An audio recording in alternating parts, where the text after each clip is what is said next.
I think one of the reasons I'm here is I just turned 29, which everyone over the age of 30 can tune this out, but for me it's pretty intimidating. Wondering what the hell I've been doing since I graduated from college. And I was jokingly thinking that it's a bit like a neighborhood odyssey. I grew up in Pleasant Highland Park, St. Paul, Minnesota. Yeah, it's nice. Traveled off to get educated on the East Coast, lived in a bohemian, intellectual village full of energy called Somerville, Massachusetts, before contracting cancer and getting blown astray to a far-off island and being cooped up in Rochester, Minnesota for a couple years before I'm now escaping to the northeast Minneapolis, that has ghetto, that has medieval fiefdoms of residential pockets that have been there forever, and then of course what would you say, industrial gentrification of old industry.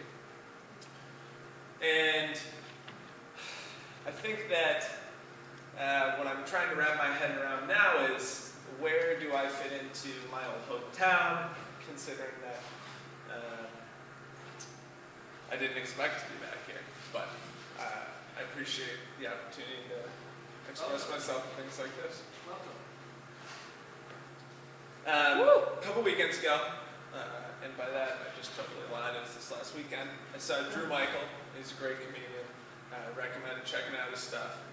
And one of the things that he was pointing out that is that Twitter claims to be the voice of the people, right? But in reality, Twitter's only the voice of people narcissistic enough to think that what they tweet is worth other people reading. So in reality, Twitter should be a single tweet followed by scrolls, pages and pages of blank space, black, until you get to the next tweet.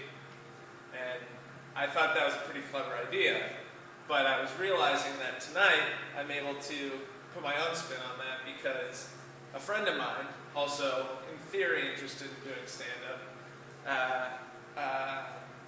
has expressed interest in joining me from time to time, so I let him know that, hey, Camp Bar's having my first open mic in a while. To which he responded, oh my God, that's far too little time to prepare. And he told me that he'd be willing to do the open mic this next week if I was willing to go again, which is fine with me. But I thought that in this way, I'm able to express some other person's opinion without him actually being up here. So Alex, you suck.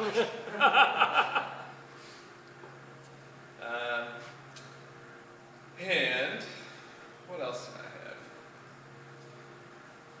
have? And related to being sick of his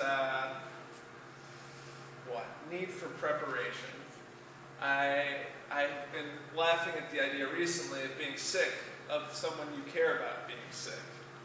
My girlfriend has been now down with some sort of GI thing for several days now. No, almost a week.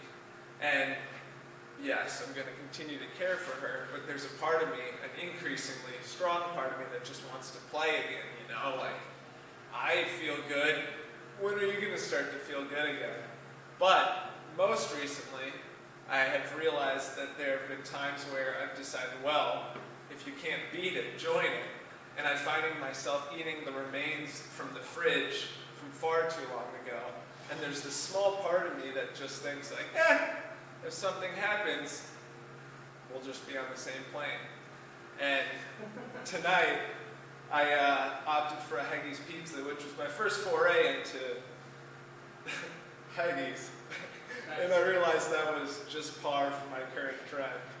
So, with that, have a good night, and thanks for listening.